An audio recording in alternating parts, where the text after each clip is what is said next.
जय श्री राम जय हनुमान जय हनुमान।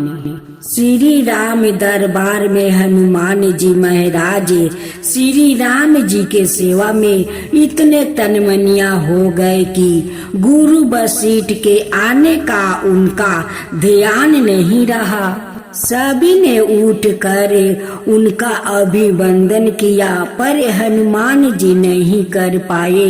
वशिष्ठ जी ने श्री राम जी से कहा कि राम, गुरु का भरे दरबार में अभिवंदन नहीं करे, अपमान करने पर क्या सजा होनी चाहिए? श्री राम जी ने कहा, गुरुवर आप ही बताइए। वशिष्ठ जी ने कहा, मृत्यु दंड श्री राम जी ने कहा स्वीकार है।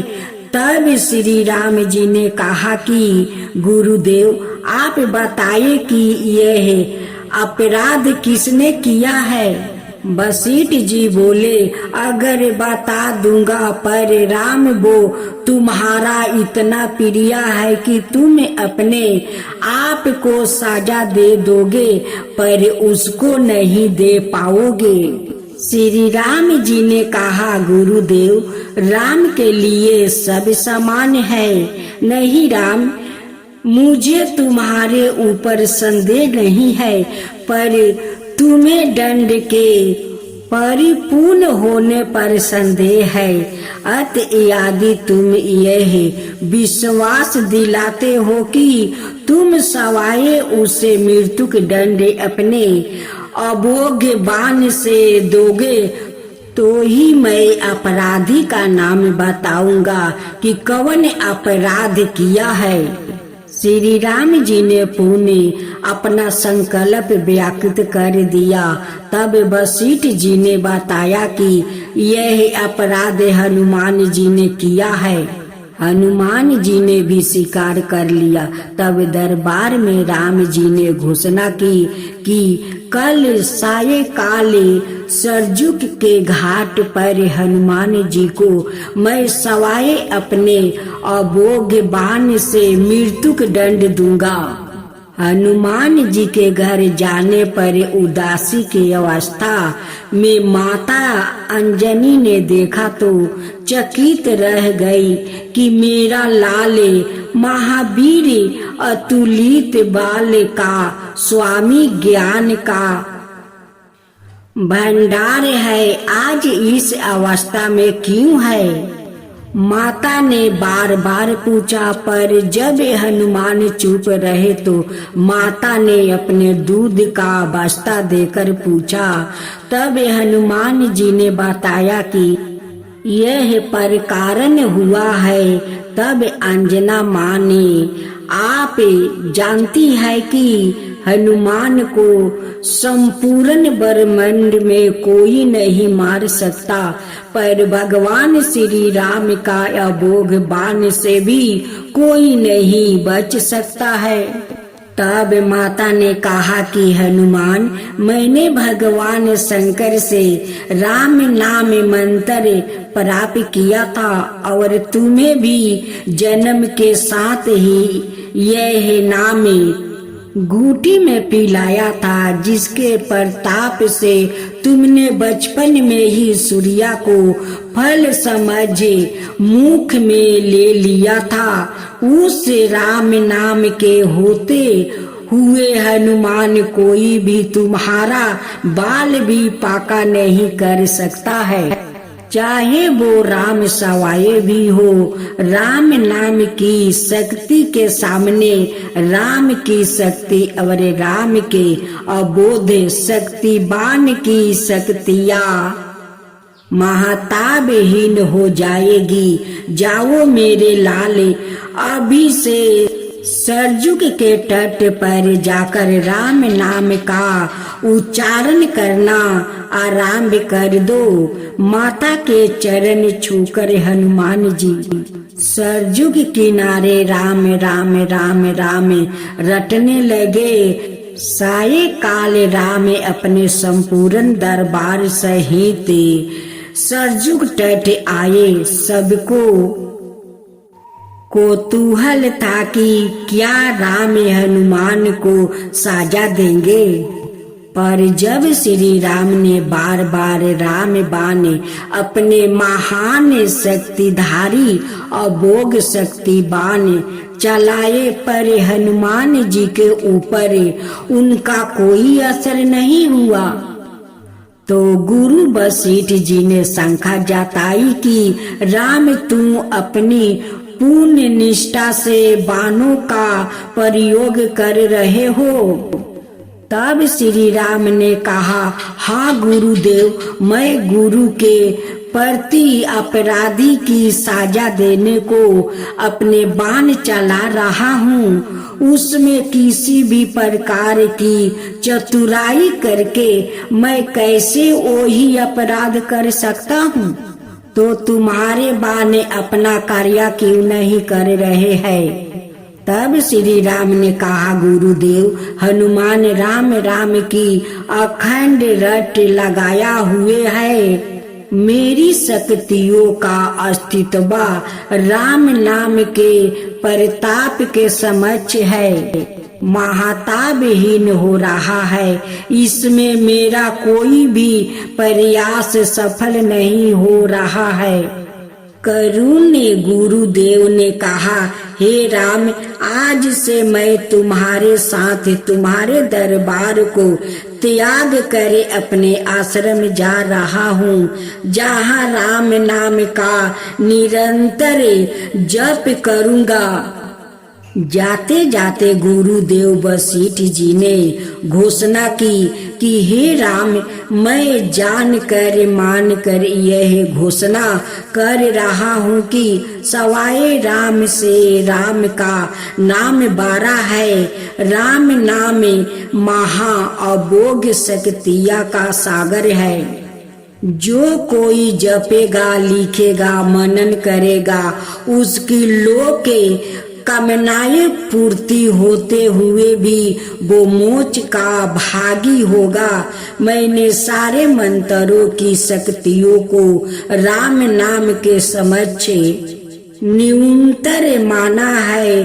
तभी से राम से 12 राम का नाम माना जाता है। वो पत्थर भी तैर जाते हैं जिन पर श्री राम का नाम लिखा रहता है। रामचंद्र जी का जाने का बाद भरत जी को नाना का घर से बुलाया गया। दशरथ जी का शरीर कुछ समय के लिए वैज्ञानिक विधि से तेल में रखा गया था। भरत जी ने आकर उनकी दाह क्रिया किया। इसके बाद भरत जी रामचंद्र जी को वापस लौटाने के लिए जंगल में गया। बहुत कहने पर भी रामचंद्र जी नहीं लौटे। अंत में भरत जी उनकी पतुकाएं ले आए और इन पतुकाओं को सिंहासन पर विराजमान कर दिया।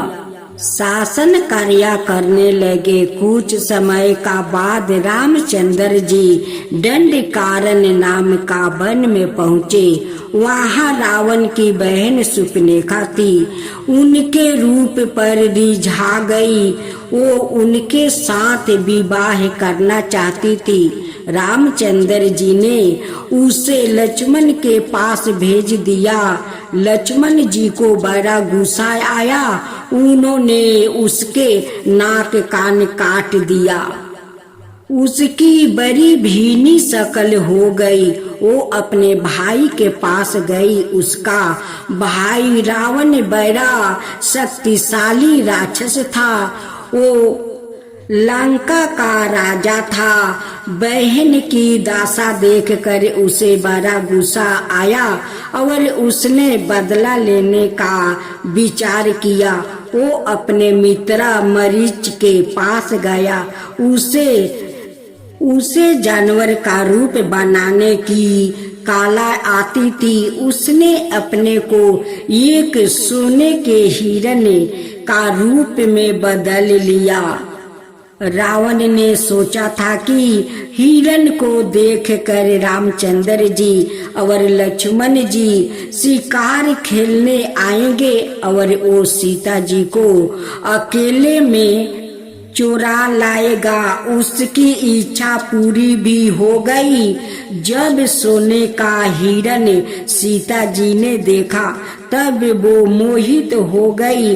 उन्होंने रामचंद्र जी से उसका पकड़ कर लाने की प्रार्थना की। रामचंद्र जी उसका शिकार करने गए। लक्ष्मण जी सीता जी के पास रहे क्योंकि वो उन्हें अकेली नहीं छोड़ना चाहते थे। कुछ देर बाद वो हिरण रूपी राक्षस से रामचंद्र जी को बहुत दूर जंगल में ले गया।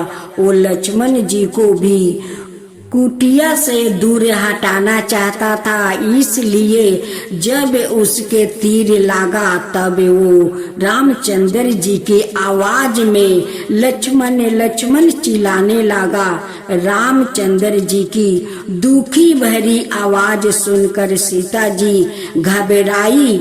उन्होंने लक्ष्मण को उनकी मदद के लिए भेजा। अब वो अकेली रह गई। अकेली पाकर रावण उन्हें उठाकर ले गया। कुछ समय का बाद रामचंद्र जी और लक्ष्मण जी वापस आए।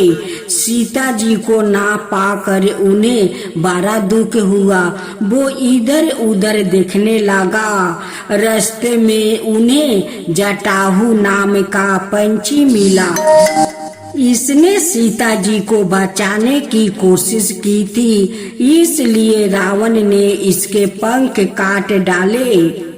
जटाहू ने सारा खिस्सा रामचंद्र जी को सुनाया।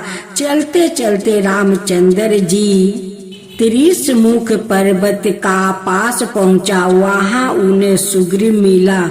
इसका भाई बलि बड़ा वीर था। बलि ने सुग्रीव का राज्य छीन लिया था और उसकी पत्नी को भी अपने पास रख लिया था। सुग्रीव अपने भाई से डरता था। उसने रामचंद्र जी से बलि को मार कर उसका राज्य आपस दिलवाने की प्रार्थना की। रामचंद्र जी ने बलि को मार डाला। अब सुग्रीव में राजा बना और उसने रामचंद्र जी का मदद की। उसने अपनी सारी सेना हनुमान जम्बावत आदि का साथ उनकी सहायता की। हनुमान जी बड़े बहादुर थे। उन्होंने सीता जी को ढूंढ निकाला। वो खोज करते हुए लंका में सीता जी के पास अशोक वाटिका में जा पहुँचे। वहाँ उन्होंने बहुत से पेड़ तोड़ डाले और फल खा लिया। यह देख कर राक्षस उन्हें रावण के पास ले गया। रावण ने उनकी पूंछ में आग लगा दिया। हनुमान जी ने लंका को जला दिया और लौट कर सीता जी का पता रामचंद्र जी को बता दिया। अब मिथिला का स्वयंवर सुने। मिथिला का राजा जनक बड़े विद्वान और साधु पुरुष था। उन्होंने अपनी पुत्री सीता का स्वयंवर रचा था। दूर दूर से राजा महाराजा स्वयंवर में आया था। खूब धूमधाम हो रही थी। जब विश्वामित्र जी वहां पहुंचे तब राजा ने उनका बड़ा स्वागत किया। राजा जनक का पास एक धनुष था। यह धनुष शिव जी का था। इसे कोई उठा नहीं सकता था क्योंकि यह बड़ा भारी और कठोर था। राजा ने प्रतिज्ञा किया कि जो कोई इस धनुष को तोड़ेगा उसी का साथ सीता का विवाह होगा। सब राजाओं ने बड़ी कोशिश की किंतु कोई भी इसे नहीं तोड़ पाया। बाद में रामचंद्र जी ने बड़ी आसानी से इसे तोड़ दिया। धनुष के टूटने की आवाज सुनते ही वहां परशुराम जी आ गए। परशुराम जी क्षत्रियों का बड़े दुश्मन थे। उन्होंने कई राजाओं का मार डाला था। इनके आते ही सारी सभा में सन्नाटा छा गया। लक्ष्मण जी इनसे नहीं डरे और बाद में विभेद करने लगे। अंत में रामचंद्र जी की सजनता से यह प्रसन्न हो गया और वापस चले गए। परशुराम जी के जाने के बाद सबने बहुत खुशी मनाई। राजा दशरथ बारात लेकर मिथिला गया। वहाँ चारों भाइयों का बड़ी धूमधाम से विवाह हुआ। सीता जी का विवाह रामचंद्र के साथ हुआ। जनक जी का और उनके भाई का 3 लड़कियां और थी। इनके विवाह लक्ष्मण भरत और शत्रुघ्न का साथ हुआ। लक्ष्मण जी का विवाह उर्मिला के साथ हुआ। भरत जी का मांडवी के साथ हुआ और शत्रुघ्न जी का श्रीति कृति का साथ हुआ। विवाह का बाद राजा दशरथ सबके साथ अयोध्या लौट आया। अब वो बूढ़े हो चुके थे।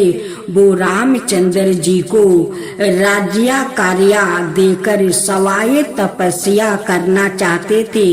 गुरु वशिष्ठ जी का कहने से एक शुभ दिन निश्चित किया गया। सारी प्रजा को यह खबर मिली तो उनको बड़ी खुशी हुई। खूब खुशी मनाई जा रही थी। यह बात कैकेयी की दासी मंथरा को अच्छी नहीं लगी। वो भरत जी को राजा बनाना चाहती थी। वो दुखी होकर रानी कैकेयी का पास गई।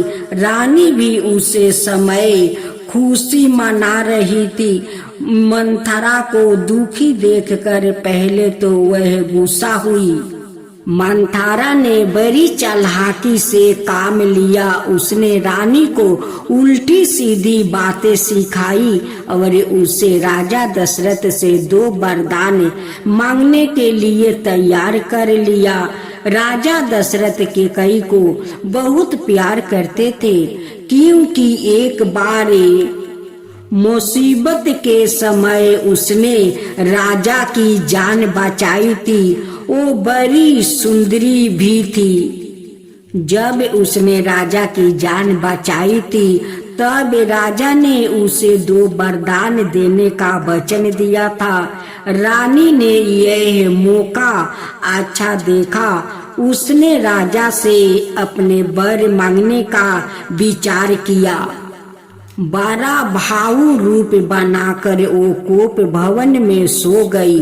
कुछ समय के बाद राजा उसके महल में आया। रानी को गुस्सा देखकर उन्हें बड़ा दुख हुआ। उन्हें गुस्सा होने का कारण पूछा। अब रानी ने अपने दोनों वर रानी ने सोचा कि अब वो दोनों वर मांग लेना चाहिए। रानी कहने लगी कि मैं आपको एक दिन जान बचाई थी। जान बचाने का कारण आप 2 वर देना चाहते थे। आज वो वर मांगने को समय आ गया है। उसने कहा कि रामचंद्र जी को 14 बरस के लिए जंगल में भेजा जाए और भरत जी को अयोध्या का राजा बनाया जाए। राजा दशरथ को यह सुनकर बड़ा दुख हुआ। वो रामचंद्र जी से बहुत प्यार करते थे और उन्हें जंगल में नहीं भेजना चाहते थे। उन्होंने बहुत कोशिश की कि रामचंद्र जी को जंगल ना भेजा जाए, किंतु कैकेयी नहीं मानी। राजा को अपनी बात सत्य करने के लिए दोनों वरदान देने पड़े, परंतु उन्हें बड़ा दुख हुआ। अपना राम को वनवास जाने का दुख सहन नहीं हुआ। इसी वियोग में कुछ समय बाद वो परलोक सिधार गए। रामचंद्र जी माता पिता की आज्ञा मानते थे।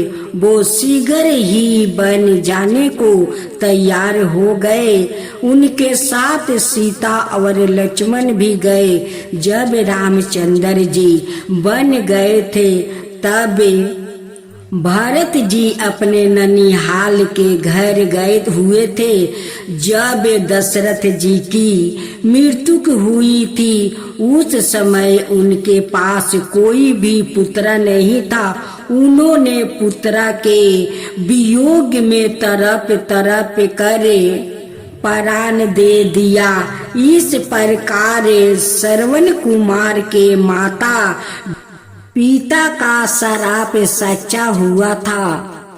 रामायण हिंदुओं की एक पवित्र पुस्तक है। प्रत्येक हिंदू घर में रामायण बड़े चाव से पढ़ी जाती है। इसमें हम भगवान राम के चरित्र के बारे में पढ़ते हैं। भगवान राम महाराज दशरथ का पुत्र था। दशरथ जी अयोध्या का राजा था। राजा दशरथ के 3 रानियां थी, कौशल्या, सुमित्रा और कैकेयी। बहुत दिनों तक राजा का कोई पुत्र नहीं हुआ। राजा को सदा चिंता लगी रहती थी। अंत में वशिष्ठ जी के कहने से राजा ने एक यज्ञ किया जिसे पुत्र श्रेष्ठ यज्ञ कहते हैं। श्रृंगी ऋषि ने यह यज्ञ करवाया था। यज्ञ के बाद तीनों रानियों को खीर का प्रसाद दिया गया था। कुछ समय के बाद तीनों रानियां का 4 लड़के हुए। सबसे बड़ी रानी कौशल्या का राम हुआ, कैकेयी का भरत हुआ, सुमित्रा का लक्ष्मण हुआ, शत्रुघ्न हुए। कुछ समय का बाद चारों भाई वशिष्ठ जी के पास विद्या पढ़ने गए। वशिष्ठ जी इनके राजगुरु था और बड़े विद्वान था। सब भाई बड़े चतुर था। शीघ्र ही उन्होंने बाण चलाना आदि युद्ध विद्या सीख लिया था। अयोध्या की जनता इनके रूप और गुणों पर मधुर थी। राजा दशरथ इन्हें कभी आंखों से दूर नहीं रखना चाहते थे। एक दिन विश्वामित्र नाम का एक ऋषि राजा दशरथ जी का पास आया। या अपने समय के बड़े विद्वान और तपस्वी थे। कई राक्षस इनके यज्ञ में विघ्न डाला करते थे। जब इन्होंने भगवान राम और इनके भाइयों का बारे में सुना तब यह दशरथ जी का पास गया। उन्होंने राजा से राक्षसों को मारने के लिए राम और लक्ष्मण को मांगा। राजा दशरथ ने पहले तो अपने पुत्र को उनके साथ भेजना नहीं चाहता था। फिर वशिष्ठ जी के समझाने पर वो भेजने के लिए तैयार हो गया।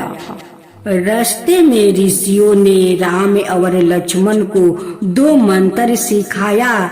इन मंत्रों का सीखने के बाद या कभी थकते नहीं थे।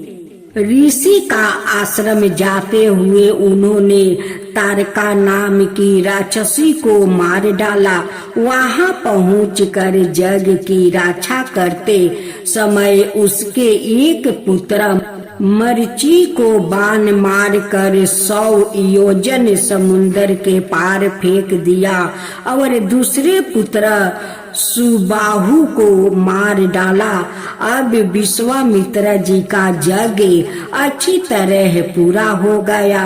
इसके बाद वो दोनों राजकुमारों को लेकर मिथिलापुरी पहुँचे।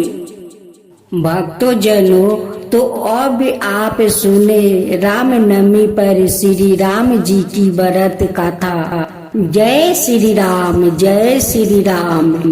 पौराणिक गाथा का अनुसार भगवान श्री राम माता सीता और भगवान लक्ष्मण वनवास जा रहे थे। उस वक्त प्रभु श्री राम विश्राम करने के लिए थोड़ी देर रुके। जहाँ भगवान विश्राम कर रहे थे वही पास में एक बुढ़िया रहती थी। भगवान श्री राम लक्ष्मण और माता सीता उस बुढ़िया के घर गई। उस वक्त बुढ़िया सूत काट रही थी। बुढ़िया ने श्री राम लक्ष्मण और माता सीता का आदर पूर्वक स्वागत किया और उन्हें स्नान ध्यान करवाकर भोजन करने के कहा। यह सुनकर श्री राम ने उस बुढ़िया से कहा कि माता, मेरे हंस भी बहुत भूखे हैं, इसके लिए पहले मोती ला दो, फिर मैं बाद में भोजन करूँगा। यह सुनकर बुढ़िया बहुत परेशान हो गई, लेकिन बुढ़िया अपने घर आए मेहमानों का निरादर नहीं करना चाहती थी। इस वजह से वो दौड़ते दौड़ते अपने नगर के राजा के पास गई और उसे उधार में मोती देने को कहा। बुढ़िया की हैसियत नहीं थी राजा को मोती लौट आने की, लेकिन फिर भी बुढ़िया पर तरह से खाकर राजा ने उसे मोती दे दिया। बुढ़िया दौड़ते हुए उस मोती को लेकर भगवान श्री राम के हंस को खिला दिया। हंस को खाना खिलाने के बाद बुढ़िया ने भगवान श्री राम को भी भोजन करवाया। भोजन करने के बाद भगवान श्री राम जाते समय बुढ़िया के अंगना में एक मोती का पेड़ लगा गए। जब पेड़ बड़ा हो गया तो उसमें बहुत सारे मोती होने लगे, लेकिन बुढ़िया को इस मोती के बारे में कुछ पता नहीं था। जब पेड़ से मोती गिरता था तो उसकी पड़ोसी उसे उठाकर ले जाती थी। एक दिन की बात है, बुढ़िया उसी पेड़ के नीचे बैठ कर सूत काट रही थी। तभी पेड़ के एक मोती गिरा। बुढ़िया ने तुरंत मोती को उठा लिया और उसे राजा के पास ले गई। बुढ़िया के पास इतने सारे मोती देखकर राजा को हैरानी हुई। राजा ने बुढ़िया से पूछा कि तुम्हारे पास इतने मोती कहाँ से आया है? तब बुढ़िया ने अपने राजा को बताया कि इसके अंगना में एक मोती का पेड़ है। यह सुनकर राजा ने तुरंत उस पेड़ को अपने अंगना में लगवा लिया, लेकिन भगवान श्री राम की कृपा से राजा के अंगना में लगा हुआ मोती का पेड़ में मोती के बजाय कांटे लगने लगे। एक दिन उसी पेड़ का एक कांटा रानी के पैर में चुभ गया। रानी के पैरों में कांटा चुभने के बाद उन्हें बहुत पीड़ा हुई। वो चिल्लाते चिल्लाते राजा के पास गई। यह देखकर राजा ने उस पेड़ को फिर से बुढ़िया के अंगना में लगवा दिया। प्रभु श्री राम की कृपा से पेड़ में फिर से मोती लदने लगे। अब जब पेड़ से मोती गिरता, बुढ़िया उससे उठाकर प्रभु के प्रसाद के रूप में सभी को बांट देती थी।